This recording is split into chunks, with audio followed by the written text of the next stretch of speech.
নমস্কার বন্ধুরা, আপনারা সবাই কেমন আছেন?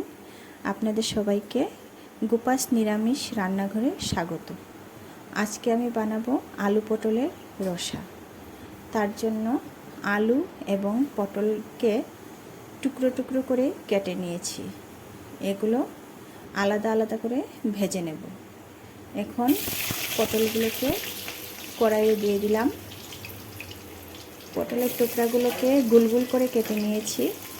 এটা নুন এবং একটু হলুদ দিয়ে ভেজে নেব। কম আঁচে, মিডিয়াম আঁচে ভেজে নেব। একটু নাড়াচাড়া করব। নুন এবং হলুদ দিয়ে দিয়েছি। একটু সময়ের জন্য এটা ভাজা করে নেব।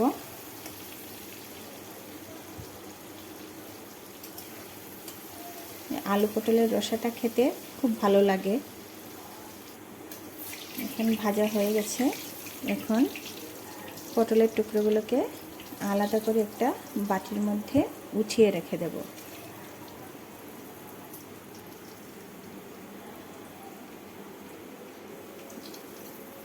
এখন সেই তেলের মধ্যে আলুর টুকরোগুলোকে ভেজে নেব।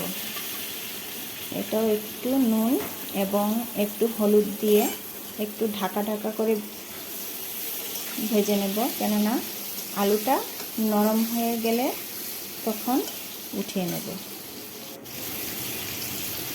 একটু নুন দিয়ে দিলাম, একটু হলুদ গুঁড়ো দিয়ে দিলাম, হাফ চামচ করে দিয়ে দিলাম।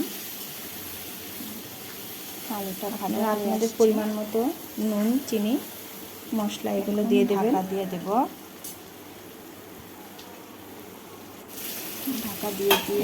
ঢাকা দিয়ে দেব, ভেজে নেব যাতে আলুটা নরম। মশলার জন্য লাগবে ধনে গুঁড়ো, জিরের গুঁড়ো, হলুদের গুঁড়ো, লঙ্কা গুঁড়ো, আদা, নুন এবং একটু চিনি নিয়েছি। চিনিটা স্কিপ করতে পারেন। লাগবে তেজপাতা, আর ফোড়নের জন্য নিয়েছি তেজপাতা, গোটা জিরে, এলাচ, দারচিনি। আলুটা ভাজা হয়ে গেছে। আলুটা নরম হয়ে গেছে। এখন উঠিয়ে নেব। বাটিতে উঠিয়ে রাখবো। আলাদা করে রেখে দেব। আর সেই তেলের মধ্যে ফোড়নে দিয়ে দিলাম দারচিনি, ফোড়নে দিলাম দারচিনি, তেজপাতা,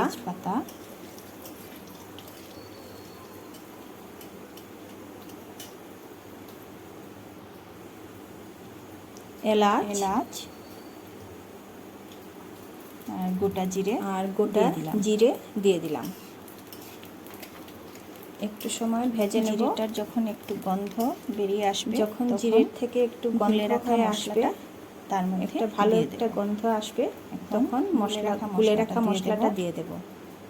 মশলা গুলে দিয়ে দিলে তেলে এটা পুড়ে যায়, ভালো হয় না হলে। আর শুধু তেলের মধ্যে মশলাটা দিলে, পাউডারটা দিলে এটা একটু জলা জলা ভাব এসে যায়।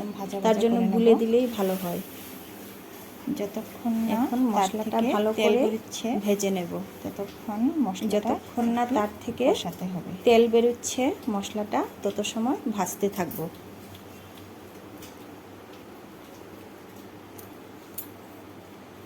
ভাজা হয়ে গেছে, তার মধ্যে এখন ভেজে রাখা আলু এবং পটলের টুকরোগুলো দিয়ে তার মধ্যে দিয়ে ভালো করে মিশিয়ে নেব। মশলার সঙ্গে মিশিয়ে নেব। একটু শুকনো শুকনো হয়ে গেছে, তার মধ্যে একটু জল দিয়ে দেব।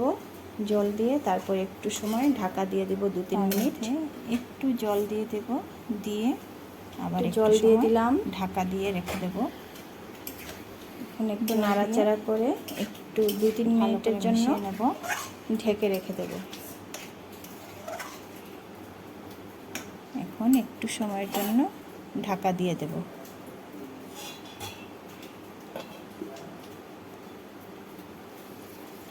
2-3 মিনিট হয়ে গেছে, তুলে নিলাম। এখন মশলাটা ভালো করে মিশে গেছে সবজির ঝোলের জন্য গরম জল আলাদা করে রেখে দিয়েছি। গরম জল করে রেখেছিলাম, ঝোলে গরম জলটা দিয়ে দেব। রসাটার মধ্যে দিয়ে দেব। গরম জলটা দিয়ে দিলাম। গরম জলটা একটু রসার মধ্যে দিলে ভালো হয়।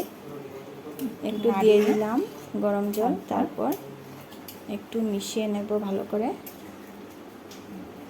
একটু নাড়াচাড়া করে।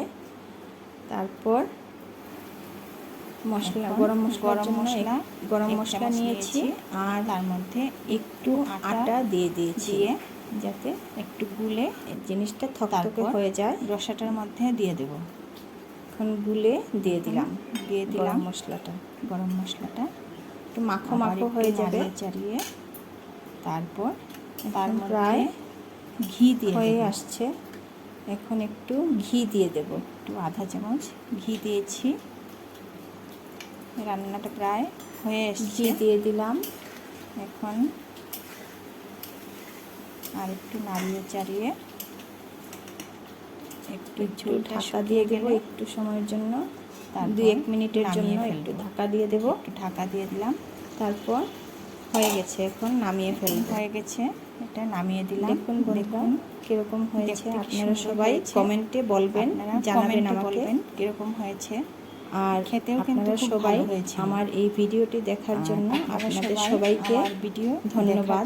আপনাদেরকে সবাই ভালো থাকবেন, সুস্থ থাকবেন। নমস্কার।